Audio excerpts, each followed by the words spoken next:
My name is Morna Gerard and I am interviewing Scott Stanton, otherwise known as Panhandle Slim, for Georgia State University's Women's March Oral History Project. The date is December 1st, 2017, and the interview is taking place at the Georgia Historical Society in Savannah, Georgia. So I'm going to start with a very easy question. Can you tell me where you were born and the year that you were born? I was born in Bowie, Maryland in 1969, and that year we moved south So to you Jacksonville. to Jacksonville, Mhm. like Jacksonville proper or at the beaches? Oh, in the city, Florida. Okay. Yeah. And how long did you live in Jacksonville? Lived in Jacksonville till the second grade, and then moved to Pensacola, Florida. And how long did you stay there? Up through high school and then a little bit of college, and so most of my adult life. Okay. Yeah. And how did you get to Savannah? Well, ended up in Savannah, was in Kalamazoo, Michigan before that. But been a lot of places before that, but then my wife got her first teaching job up at Kalamazoo College. So we were there for a while, and then had children, kind of wanted to get back south, closer to family, and ended up in Savannah, which is a whole different south than what I'm used to. I'm from the south, yeah, Mhm. but very different. How do you find Savannah different from the rest of the South? Well, Pensacola, the south I grew up in, is like Alabama, and it's a really ignorant place. And I guess here, I've always thought of Savannah more as like New Orleans and St. Augustine kind of mix. It's kind of crazy, but it's also a little square like St. Augustine. A lot of wealth, a lot of poverty coming together, and that can get ugly. Yeah. So, What did your wife teach? film studies. Okay. Yeah. And how many kids do you have? Two. Boy, girl? Two boys. Okay. Tex and Johnny. Nice names. And how old are they? 12 and 9. Okay. Yeah. So, were your family political when you were a kid? Yeah, but like a lot of Southerners, they acted like they weren't, but they were. So yeah, it was very political. Had a lot of brothers, older brothers and a sister too, so lots of opinions going around, and I was the youngest, so I did a lot of listening. Yeah. And were they left or right leaning? Right. Yeah. And good people. But religion was a big thing, and that's a big thing with Pensacola. And that influenced them, I think, a lot. They were Catholic, not so political, and kind of kept to themselves, but the culture that they grew up, or they became part of in Pensacola, they picked up a lot of Protestant anti-abortion type. That was really big in Pensacola, and that was a big deal to them. But they were good people. I mean, they weren't judgmental, like good people, but that was their belief, yeah. And that's a big part of what I like, a lot of listening, questioning, things not making so much sense to me, going from pro-life to capital punishment. Those little things, and I was questioning them as a little guy, and still do, yeah. So did you actually question them overtly when you were younger? Yeah, yeah. And that was okay? Yeah, no, that was okay. That's what's good. We talked a lot, and they seemed to they let me be who I was, and I let them be who they are. That's great. Mm-hmm. Are they still sort of the same kind of right leaning? My parents are gone, moved on, transitioned on, but the family is my brothers and sisters are more conservative. Yeah. I want to talk about your profession. Now, I've read a little bit about you, and you were a skateboarder. Mm-hmm. Can you tell me the sort of the evolution of your sort of professional life? Yeah, I was obsessed. I loved skateboarding. I was obsessed with that growing up. That's all I wanted to do, and that's what I did. And so kind of wasn't a real good student in school. And then when I graduated from high school, I took off with my skateboarding. Was sponsored, so the company paid for me to go places, and then I became professional right when I graduated from high school, and then just traveled around the world skateboarding, so that was good. That's really cool. Yeah. And then it kind of, the passion of skateboarding became more of a business, and that kind of ruined it, and I got burnt out and stopped doing that and went to school, college, and enjoyed school then and did good. And what did you study? I studied sociology, psychology, and social work. Why did you want to study that? I definitely like sociology. Definitely the area where I was grown up in, and there were some good professors that really got me interested in that. So I just wanted to learn. I didn't really go to college to get a career or do anything. I was just catching up on things I didn't learn or unlearning things I learned. And, yeah. So.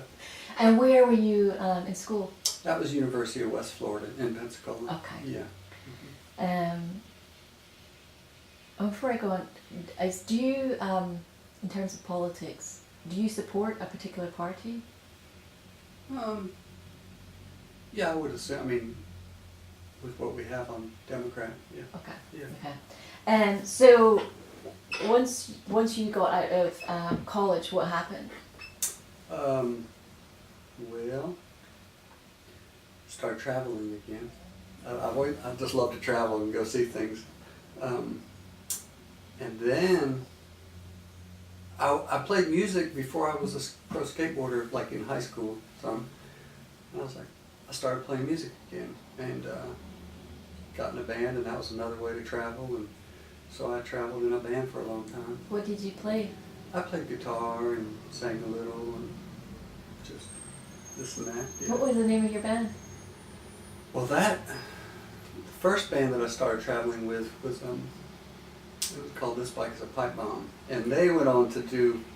They were really serious and I just thought it'd be fun to do a little travel, and they had plans to do this for a long time, and they did. And I got out of that, and then met my wife in Gainesville on that tour, and anyway, I liked her, she liked me, and I thought, well, when this is done, I'm going back to Gainesville. And I went to Gainesville and been with her since, and we started a band together, and we traveled around, and other people were in that band. It was fun. Yeah. Is the band still around? No, it's not. It's not around. It's like all things, and just like with my painting, it'll wear out, and I'll go do something else. Yeah. It's a great way of it's a very philosophical way of looking at things. The passion. Yeah, it's all from skateboarding to music to painting. It's all creating to me, and it's just the same feeling I get with paint. It's creating something new that hasn't been there the day before. Well, skateboarding was that way to me because I create tricks or things that nobody did, and music same way, songs. And before we move on, where did you travel when you were skateboarding? Went all over Europe, went to Australia, Mexico, all around the States. And it's a pretty not very settled lifestyle, I guess. Right. Yeah. But when you're young, that's a good thing. Right. Yeah. Yeah, and being just into skateboarding, that's all I really cared about. Yeah. So I thought, well, I'm in France. This is a good skateboarder. I didn't see anything else or do anything else. So like my kids will ask, did you see this? Like, no. I saw a great skateboard ramp though. Yeah. That's all I cared about. So then when I played music and got to tour in Europe too, I got to see more things. Yeah. Were there any countries that you particularly enjoyed being in? I really like Mexico a lot. Yeah. Learned a lot. Definitely. Yeah. Well, I want to talk to you about your art. Okay. Can you tell me how how you managed to get into sort of becoming an artist? Well, art was always important to me from like I said, the skateboarding. Yeah. And people put art on bottom of skateboards, graphics, and that was always, I was always more like, I never thought of skateboarding as a sport or athlete. It was an art, and I was into that just as much as I was into the activity of it. And there were a few other skateboarders like that, and I always kind of gravitated towards them and the artistic skateboarders. So that was there. Music was real important, and album covers or just things like that. And then transitioning on to my art, I paint people. I liked their music. I'd listen to that and then paint lyrics out, and then it went on to like quotes and political stuff. So how did that happen? There's like because I've sort of looked at stuff online, and there seems to be two kind of like, there's a lot of musicians, and then there's activists. Were they going on at the same time, or was there like an evolution? Kind of going on at the same time. The big changing point for me in activism was when Trayvon Martin was shot, and it was just like, you cannot, to me, I felt you cannot deny or argue that this was murder, and it was just crazy. So I really was kind of like, fuck all y'all, like, gotta put this out there. And I was really concerned that what happened to Trayvon could happen in my neighborhood, because there's armed people there, and I just was like, that can't happen. Yeah. So that kind of got me like not really worrying about other people's feelings and like, oh, this might be too radical for them. I kind of was always on that edge. But, art is a really great way of like kind of pushing folks to think about a little bit more radical ideas, I think. Well, I have the beauty of painting other people's quotes and words, and not that I'm like, they said it. Some of it I believe. I paint crazy stuff too that I don't believe, but just to put out like, yeah, this person said that. Like, for instance, like now, David Duke came out and said Donald Trump, he loved, like, I almost want to paint that, be like, this guy said this about our sitting president, and to me it's just absolutely wrong. Like, how can you ever say that that's right? So things, art can, you just put it out there. And people say that, like, whether it's a song, mostly songs, it'll be like, I've been listening to that song my whole life, but when you see it in words, you just sit and think about it a little more. And that's cool. That's very, very cool. How did you start, what made you think this is the way I want to express myself artistically? Well, I first started painting just the faces. And then words came along.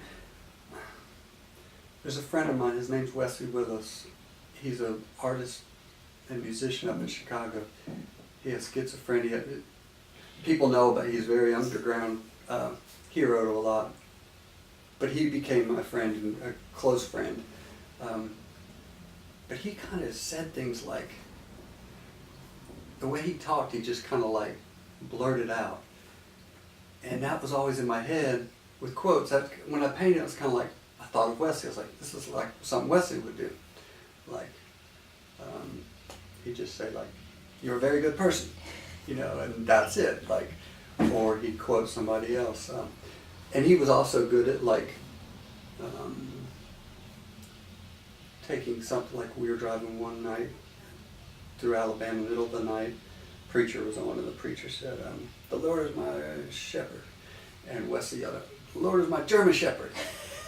So it was things like that, and So he for some reason, that's just, he's a big part of my art. Yeah. So when did you start painting? A little before my son was born. I went to an art gallery up in Grand Rapids, Michigan. It was a folk art one, and they had some Howard Finster paintings, which I've always liked his stuff. So it's Howard Finster and Wesley Willis are big. These two worlds that are completely different come together. But anyway, couldn't afford that stuff, so I just thought, I'll go home and make one. And I pretty much made one look just like that, and that's kind of how my first couple paintings looked. Then, not long after that, my son Tex was born, so I stayed home with him and just kind of started painting. That's what I did, and haven't really stopped since then. So when you were painting, were you painting in order to paint for yourself, or were you painting with the idea that you would either share these or sell these, or what was your... Totally for myself, For yeah. yourself. And I think that's why it's been such a great thing, and I continue to focus on that. Like, and I'm so thankful. Never ever thought anybody would like them. Didn't care. Like that wasn't. It was totally for me. The first ones I did, I put in the garage, kind of a little work area, had them up, and somebody saw them and said, "You should sell those." And I remember thinking, "You're crazy! Like nobody would ever want these." Like, just never even thought about that. And then I think I put one on eBay or something just for the fun of it a little later, and somebody bought it for $10, and I was blown away. Like I was like, "Wow, yeah." And it was Boss Hogg off of Dukes of Hazzard, I think. Really? Yeah. So, and it was just this little painting. Anyway, and then and I think about this a lot. The third, Dolly Parton was the first painting I did. Malcolm X was the second. Jimmy Carter was the third. I know my first couple. But I painted Jimmy Carter, and now he has one of my paintings in his house. Are you kidding? He does, yeah. So I just think I never, ever, like if you told me then this would be happening, or being interviewed, or anything, and the paintings in Washington, it's just, I'm very thankful, like, and it's something bigger than, it's a cool thing. I call it, I really feel like, and I think other people feel it's not just my paintings and me. It's a big group of people kind of coming together, just like with the women and the march. And it was all of us. Yeah.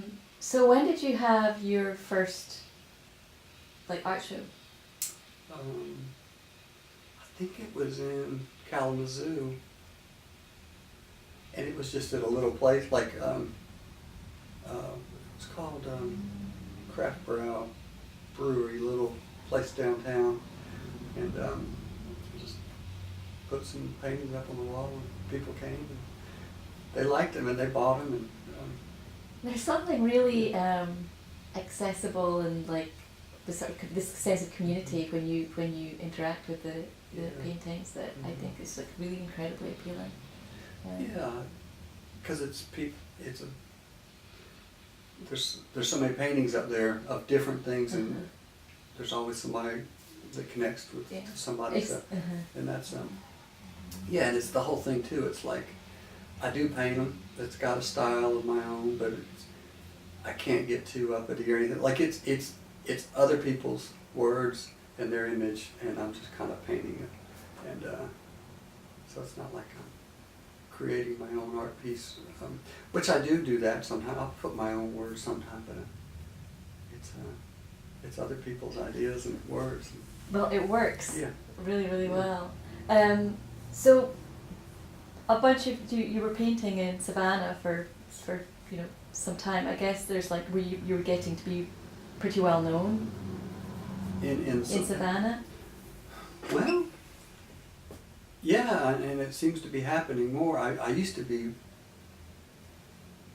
I'd sell my paintings outside of Savannah and do shows, and nobody really knew me in Savannah, and I kind of liked that. I kind of went that route, and then I just kind of, somehow, I guess I started putting paintings up on walls around town, because some people in the community had asked, we need positive messages, and somebody came and asked me, and I said, sure.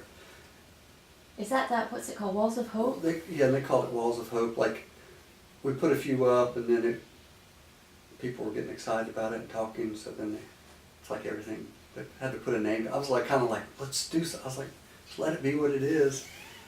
So yeah, and Walls of Hope. But and So who actually, do you know who started that?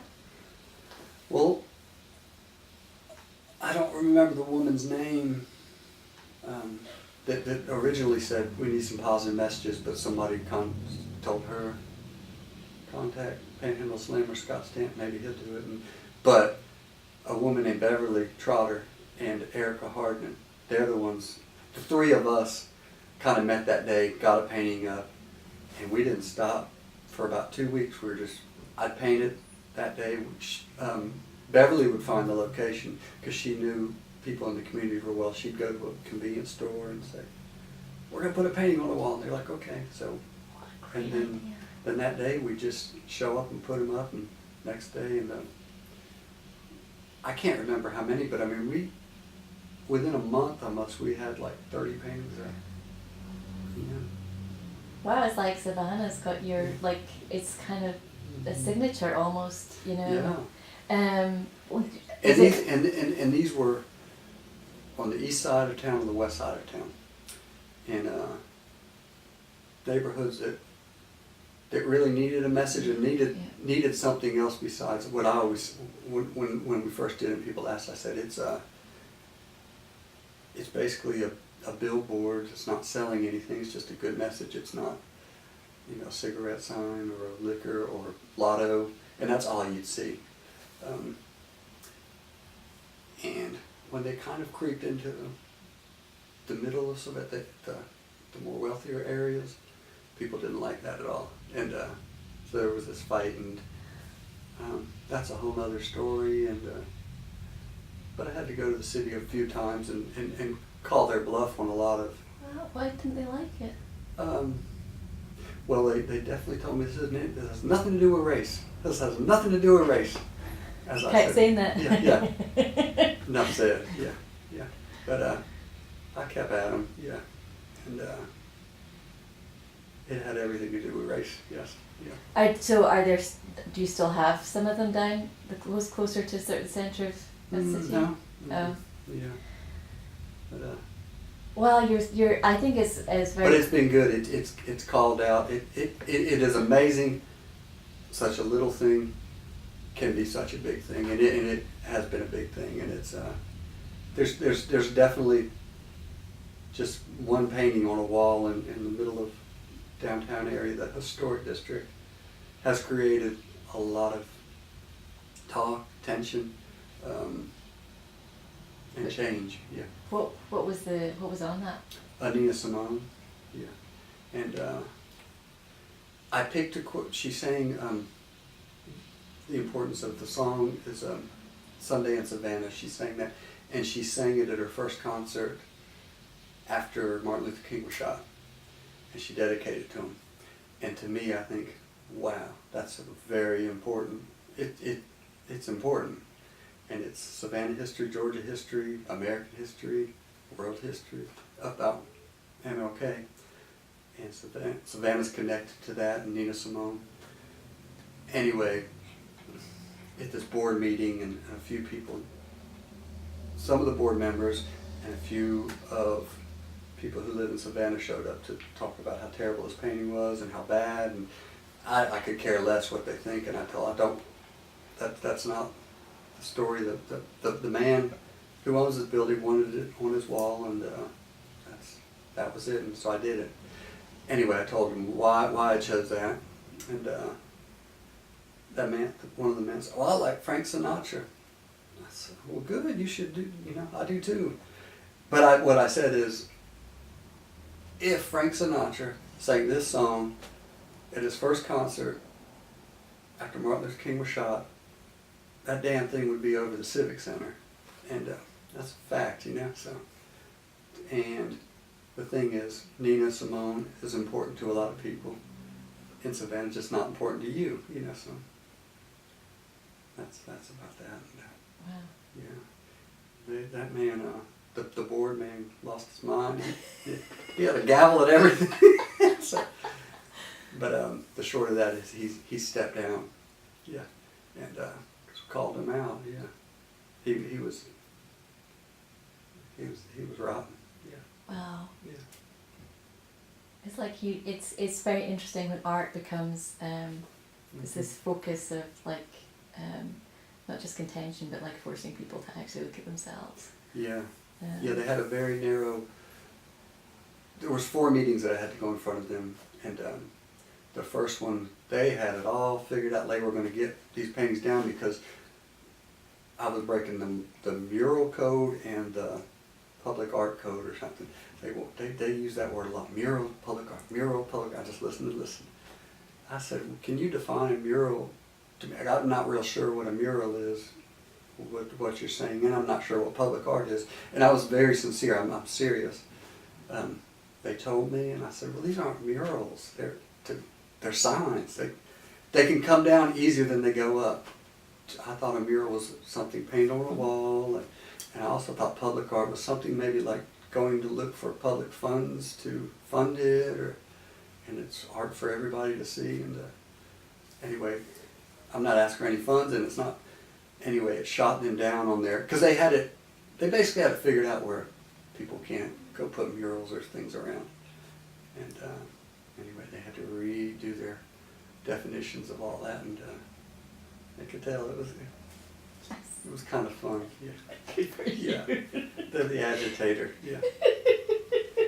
And I'll tell you what, going back to Savannah and the different, when I first went to that board meeting, and I don't get out much, I saw this panel of older white men, and I couldn't believe it. Like I thought it was an episode of Heat of the Night, you know. Such a cliche, isn't it? Yeah.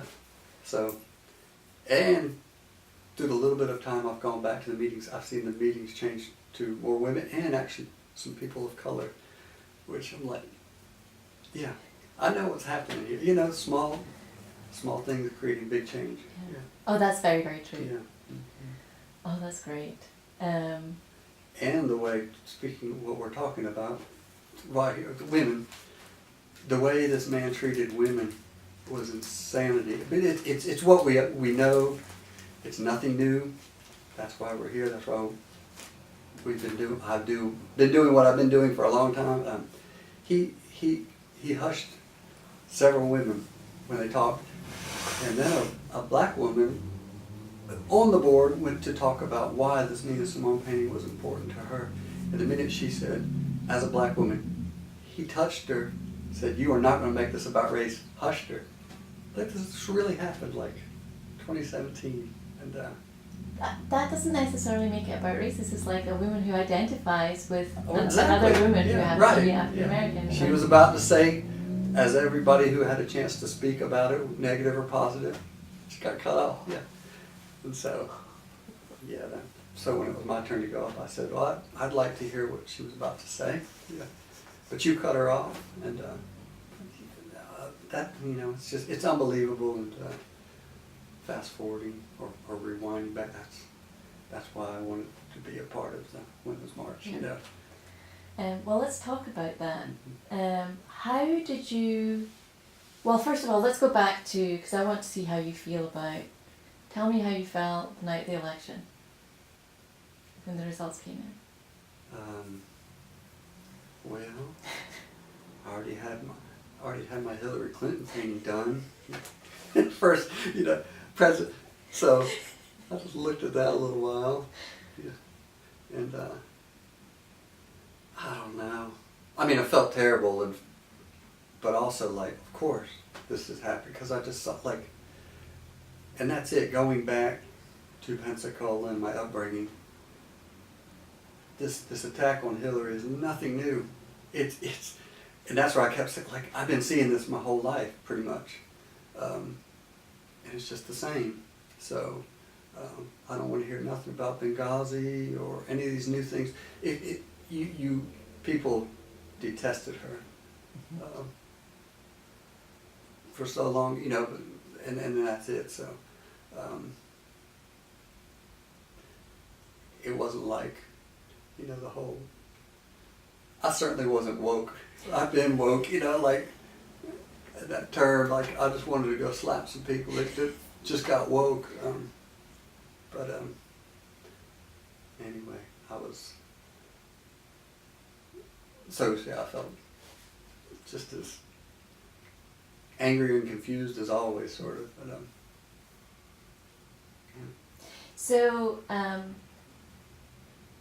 when did you, like, I want to know, like, the sort of the timeline and who contacted you, or did you come up there with the idea of painting signs for the women marching, or how did this all come together?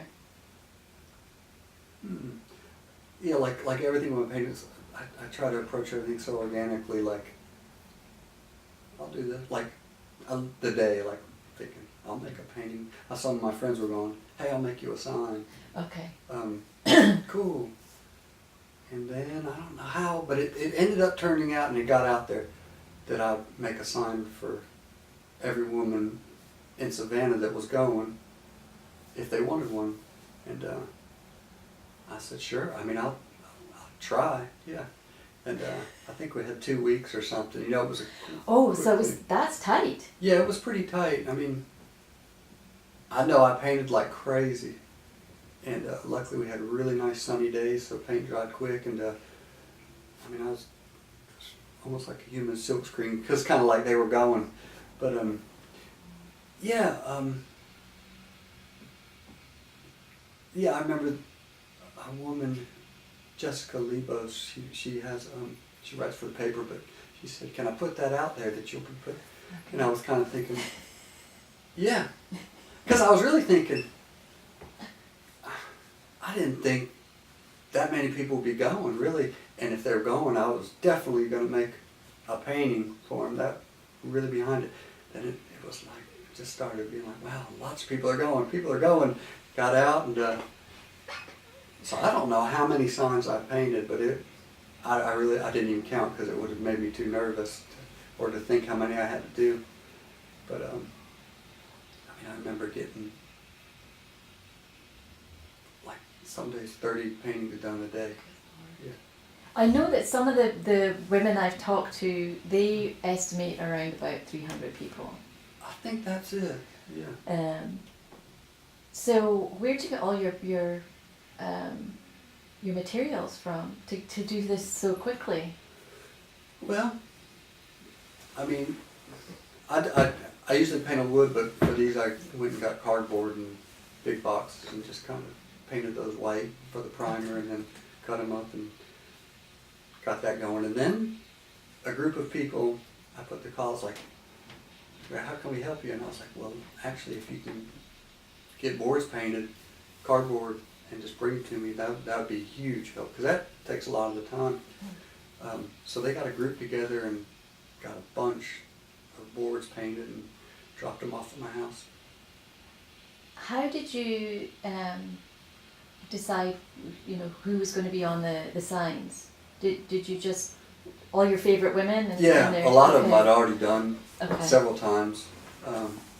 But it was great. I mean, it's one of those things of like, of course it was work, but it was something I've been wanting to do for a long time anyway, so it just worked out perfect. And then, yeah, it seemed like most of the ones I painted, I've already painted before, and then I'd ask some people, be like, they'd tell me what they wanted. Okay. Yeah, and I always like that, because I can learn something too. So when people, I'm trying to like get my head around how all of this worked. Did people just come to you and say, I want a sign, and you let them choose one, or they told you what they wanted on it? Both. Okay. Both happened. I'd put, like, Facebook's a big thing, and I have my paintings on there, and people see those, and then some people will be like, I want one of those. And then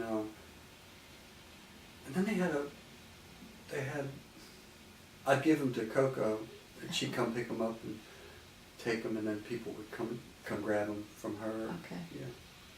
And was she the person who let you know if somebody had a special request, or did people contact you? People contacted me, yeah. Yeah, that's what's interesting. It seemed like, thinking I thought it was just going to this tight group of people that were going, but then I realized some people didn't even know other people, and it was just amazing. Yeah, just totally different groups of people thinking, even different politics. It was definitely a sisterhood, and that was good. Was there a particular person that you got more requests for? Yeah, I'm thinking the Dolly Parton one. They like that, and Well, she's a good southern kind of. yeah, that's it. There's those ones. Things I don't want to really say. I can get myself like kind of safe ones. Yeah, and then there's ones that aren't. So but I like giving that to. I mean, what they might think is safe might not be safe to them. You know, it's just going out there and going on the march. You know, yeah, there were some safe ones, and then some that were definitely in your face, and so I like that. I should speak to everybody sort of, and it can be confrontational or it can be very peaceful. Yeah. So did you? When was it like you got your last one finished? When? Like was it right before people took off? Yeah. I think. Yeah, I was painting right up till the last bus left, and somebody came by right. I think one left very late that night, and somebody came over and got him about 8:30 and rushed him over to the bus. Yeah. So, yeah, it was a lot of painting. Yeah. Were you tired out at the end of that? Yeah, sort of, but I don't know. I think. At least I didn't have to. And then I was thinking about the women going on the trip, and they've got the journey ahead of them. I was happy. I wish I could have gone, but I wasn't going. I was glad to send the paintings off. And, it must have felt good to be participating in such a positive, creative way. Definitely was, and yeah, just to be part of it, to be part of Savannah and the women going. Yeah. Doing the paintings though, you know, it's something I think of all the time with my paint. It's the pain or the confusion or the anger of going through the Trump candidacy and all things happening now. All you do is look at the words of these women, and it's like, damn, it's nothing new, you know, and we just got to keep going and going. And that's what I think was amazing, to cover so many generations of women on the signs was important.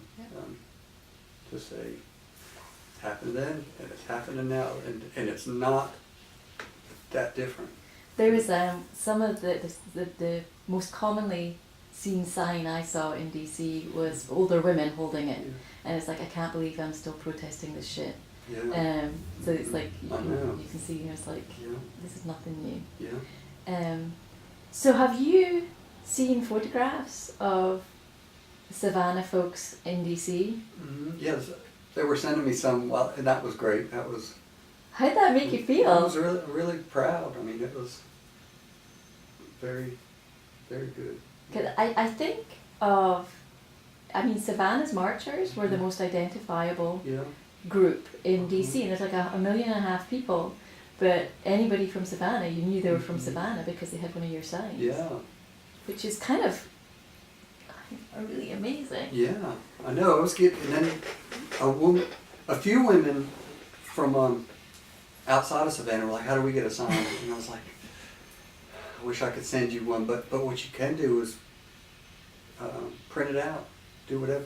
And a woman in Florida printed a bunch out and made a banner, and she had gotten in touch that evening. Said somebody from the Smithsonian stopped me, and they said, we'd like to get that banner afterwards or whatever. So anyway, that was like, wow, yeah.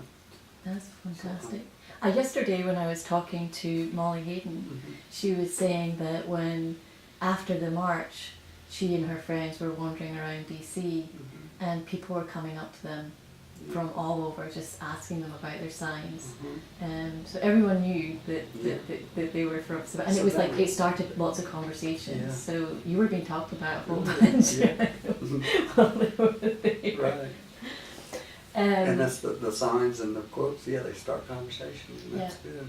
And it's been interesting for me because I'm collecting signs Yeah. for the archives, Mhm. and women are really happy to give up their signs because they don't want them around because Yeah. they're so big. Mhm. Not a single woman in Savannah wants to give up her sign. Yeah, It seems like it's kind of a, you know, it's a something that it's a unifying piece Mhm. for the folks in Savannah. Mhm. Not just about being from Savannah, but being Mhm. women who care and Yeah. who are passionate. You know, it tells a lot about what they were doing at a very specific time. So it's going to be interesting, like moving, like these will be handed down, and, Yeah. and they're really very Yeah, that's what, significant. that felt good to know that they're getting to go on this march, and then this little piece of painting that I gave them, they have that to hold on to and Yeah. remember, and yeah, they took it and carried it and then brought it home. And have people talked about the thing that went on at the church with the signs? I've heard a little bit about that. Yeah. Were you there? Well, yeah, and So that's tell me about. that's one of those things where I kind of made that happen because the preacher there contacted me about doing an art show. He wanted my paintings in one of their rooms, like, can you do a show, and blah, blah, blah. I guess he had heard about Panhandle Slim. He knew it might reach some of their congregation, blah, blah, blah. Anyway, as he's talking to me about it, real nice guy, just the preacher, and I'm thinking, I got an idea. Because it was right around that time, I said, you know that march that's going on in Washington with the women? Yeah. I said, well, they're doing all these signs, and how cool would it be if, when they get back, they're going to have stories to tell, and I sure want to hear them, and there's just such a good feeling now going, this unity going. I said, what if could we use the church to have them come, and then the paintings, they could bring the paintings, and that could be, so I just kind of twisted it to this. Anyway, never had the other art show, but that happened, yeah. So Coco got in touch with the preacher, and they made that happen, so I just had this vision, like, that would be so cool, especially in a church, and it was cool, yeah, just very, very, very good feeling, very good unification of just people telling their story, and I saw them, the women, as heroes too. It's kind of like they need to come back from this war, this thing, and tell the story. Yeah. Well, and I think it was very important afterwards for women to be able to sort of talk about what their experiences were when they've been on this amazing sort of journey. So, have you got any other big projects like that lined up? No. I think that was such a amazing moment in time, sort of. But would you be willing if something like that? Oh, sure. happened Yeah, again? that's it. They do just like that. It just was an idea, threw it out, and it happens quick, and that's usually when I do stuff. That's the way it goes. I did just go down to Florida to a prison and painted some prisoners, and that kind of happened quick, and that was a lot of. We figured out how can we do it in the short time that we're able to go into the prison. Turned out where I got them to send photos of themselves, so I painted all the boards out, and then when we got there, they painted their words on it. So things like that. That's a great thing to do. And it worked out so good that I think they want to do more, and other prisons are talking about, why don't you do it here? I was like, you asked me, and if you ask me, I'll do it. Yeah. Being able to provide access to art to people who don't have a lot going, like there's not a lot of hope in their lives, is a real good thing. I think like with the walls that you put your paintings up on, I think that's really, really important. Yeah, I try. People's, included growing up, like art's something. people with money can have. And I really try to squash that completely. Like, I tell people, like, I don't think I can afford it. I say, you can afford one. Like, and I really, it's like, that meaning if you don't even have it, you can afford a painting. And that's important to me. Yeah, I completely agree. It should be for everybody. Yeah. Do you consider yourself an activist artist? I guess so, yeah. I never, just like getting into it and thinking this won't go anywhere, or just not, that's the same way, like, I never set out to be an activist, but yeah, for sure. It's kind of a nice combination. Yeah. Mm-hmm. So, since you know, we're like, I want to talk a little bit about how you're feeling about the world around us right now. Mm-hmm. You know, we're 10 months out of this new government sort of being in place. What do you think about all the things that they've been up to since they took power?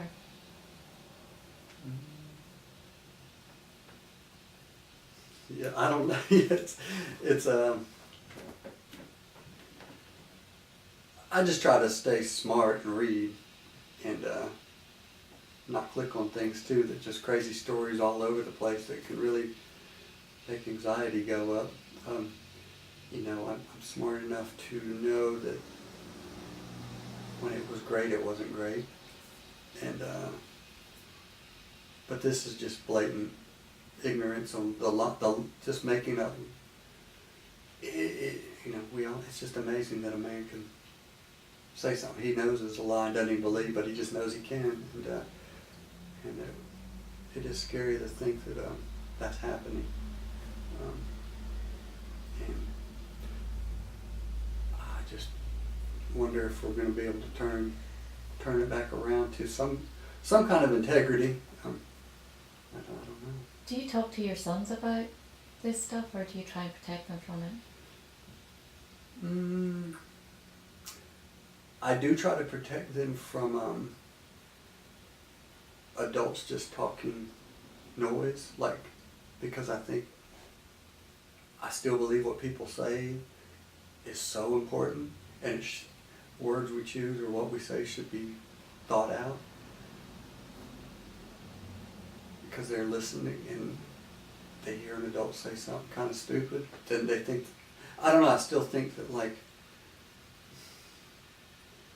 so I kind of like political, whether, I mean, some of my good friends that will just on the left side say just crazy stuff as people on the right side, and just be like, think, yeah. So Facts matter. Yeah, facts matter. But my kids, I don't know, they seem to figure it out themselves. Like, it's almost that, like, just walk the walk kind of thing. I don't know. They're smart kids. They're pretty political too. Yeah. Yeah. I think we're going to have, like, younger generations who are much more politically savvy, yeah, and energized, mm-hmm. than previous generations. And thinking, and my son Tex reads a lot, and he's just a real smart kid. He was talking, he's in the 7th grade. He said, all the kids in my class think like Hitler was a communist. You know, and it's like, and I remember, like, that's the way we grew up, like, so it's amazing that he comes up with that on his own and thinks, and you know, it's like, he hated communism. Like, yeah, so. Good kid. Yeah, yeah. So, you know, between now and the midterm elections next year, do you have any, like, hopes for this country? I hope that we don't have a candidate that's an answer to Trump. You know, like, because to me it would be like a news show that's mocking or an answer to Fox News. I don't like those. Like, it's like, we've got to move on. Yeah, like, I don't know. I really don't. I mean, you know, I just have this fear of, like, to say name, to throw it out there, just as like Kim Kardashian could be next president or something. Yeah. If she says something halfway in compassion or smart, then everybody like, she should be the president. I don't know. It's gonna be ugly. Yeah. Do you have any, like, hate to sort of be Debbie Downer, but do you have any fears for like this next sort of year? Yeah. It's like, I mean, yeah. yeah. It looks like we're really trying to get a war going. Yeah. I mean, but we knew that, you know.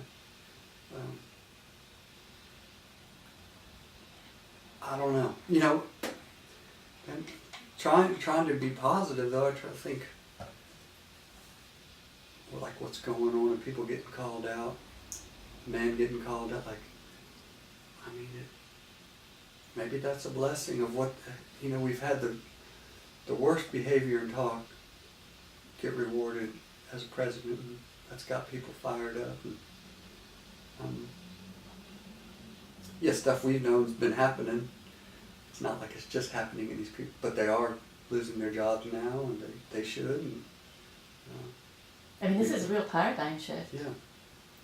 Yeah, it's ironic. This man that was going to get jobs for everybody, and it is now all these powerful people are getting fired. Like, it's kind of nice. Yeah. Let's just hope it's not just today's news and not tomorrow, which that's just the world we live in. I mean, that's it. There'll be another story tomorrow, and they play off that. It sells ads, doesn't it? Yeah, yeah. I want to sort of go back to art, just to finish up. If young people who want to be artists, what's your advice to them?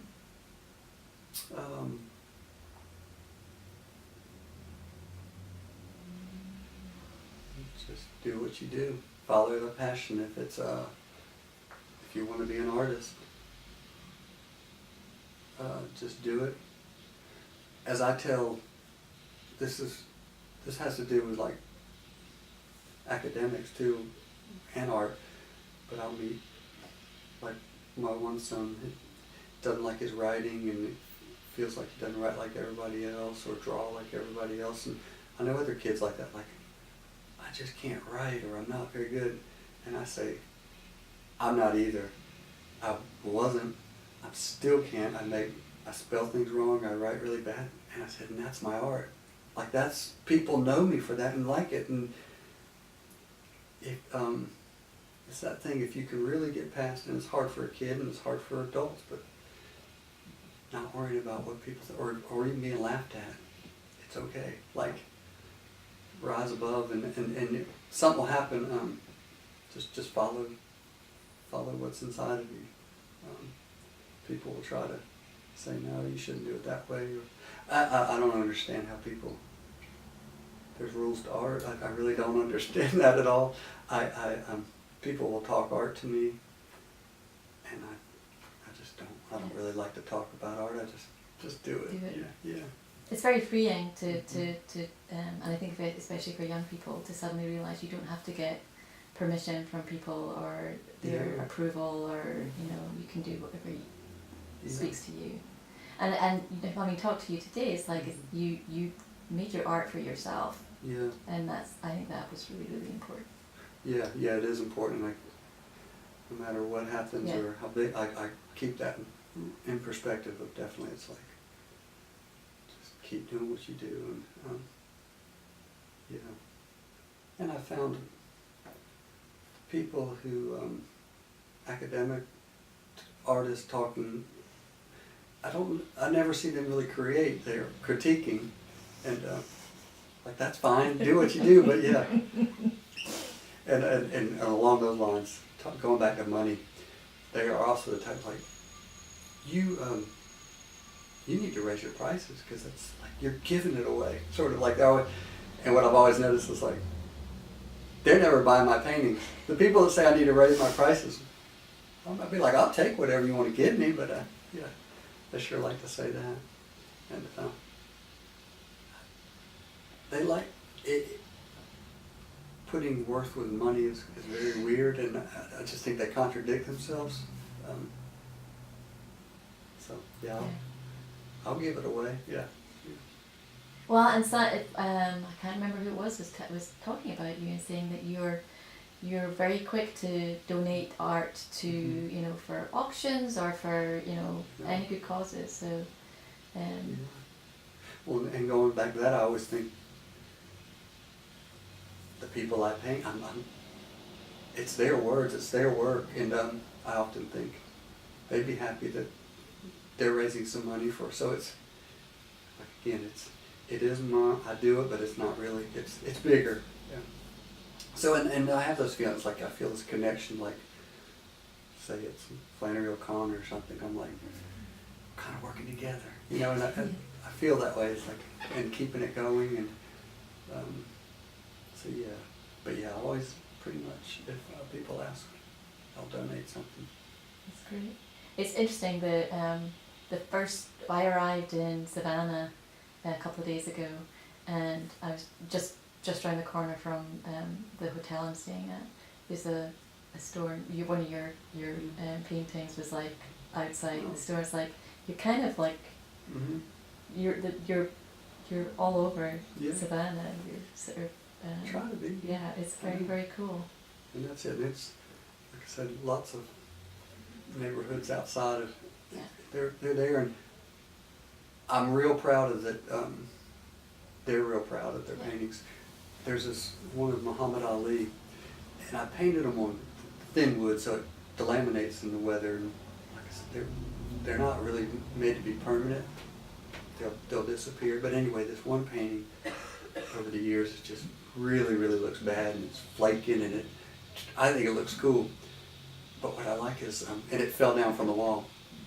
They go and put it up every day, like lean it up, and I was like, that is huge to me. It's like as bad as it looks, and then some of these other people that have said, like, complained about the ones that pop up in this area. They're like, they look so bad in those other areas, and they refer to it like it's like in the black areas, and they call it graffiti too, like the graffiti. And I just thought, like, they're proud of that painting, and it means a lot, and that was really cool. Yeah, it's just such a simple thing can be, as I say, it reverberates into a bigger thing. Yeah. And that's good. Talking about art and money, I was going to say too, the people I didn't ask for, but it's amazing that the women donated and got money, and I ended up making money, you know, and that's what I always say. I was kind of thinking, I don't paint to make money, but I make money because I paint. Yeah. And it's very cool. It balances out, because people that can afford to give some money give, and then people that can't. It's a very good. It's a good system. I like the way it works. I wish more artists did their work this way. And it seems like in Savannah, I don't know, but it sure seems like as long as I've been here, there has been a little change. And it almost is like I went out there and started doing this, and there's those people say, you can't do that, and it's usually business people, because it's cutting there. And I don't really go to galleries and where it's like they'll take 50%, or it's just like, oh, I don't like that. Yeah, but I don't like. I mean, that's good for other people, and that's their deal. But what I got going works, and yeah, I feel for all the art students around here. Yeah. I feel very lucky. Yeah, going into it as business or thinking that would be very scary. Yeah. Well, I think you've done it. I really admire your work, and I admire the way that you've gone about doing your work. You've got a good ethic. I think that's really important. Is there anything I haven't asked you that you want to say? I don't know. I guess that's it. Yeah. Well, I really appreciate you sitting down to talk to us about it. It's really like such an important central part of the Savannah women's experience in DC was the work that you did. And you know, I know that Molly said yesterday that a friend of hers in the UK saw her with her sign in the newspaper in the UK. And it's, you know, because of her sign, she knew that's the sign she had. Yeah. So Yeah. that's really cool. Yeah, I think I remember something like that. Yeah, there were cool little stories like that. It's like, and that was a good. Yeah, it was just a good moment that we all needed of like, all right, we're in this together. Yeah. Yeah. Yeah, and there was a few that popped up in like books, Mhm, and then somebody said, like, saw one on Comedy Central or something. You know, so it's like, yeah, the Savannah women were. You're the cool kids. I know, it's cool. Yeah, and I don't really know Shepherd Ferry, but I sort of do, and through friends. But I know he had some too that people printed out. He's the guy that did the Barack Obama thing. It's that style. Yeah, but so it was cool just seeing lots of. But that's why I was like, man, those are printed. These are real paintings like that. Yeah. And everyone was original. I think it was really cool. To me, that really said it was like, just like every woman here is original. Every person, it's all, wasn't like a sign. It was just mass produced. It was great, and the colours were amazing, and I think especially because it's a January day when everything's kind of grey, and then you see these like pops of colour. It's very sort of impactful, and easy to find one another because of that. So yeah. Well, I thank you. This has been very, very lovely, and I hope you keep painting for a long, long time. Me too. Yeah.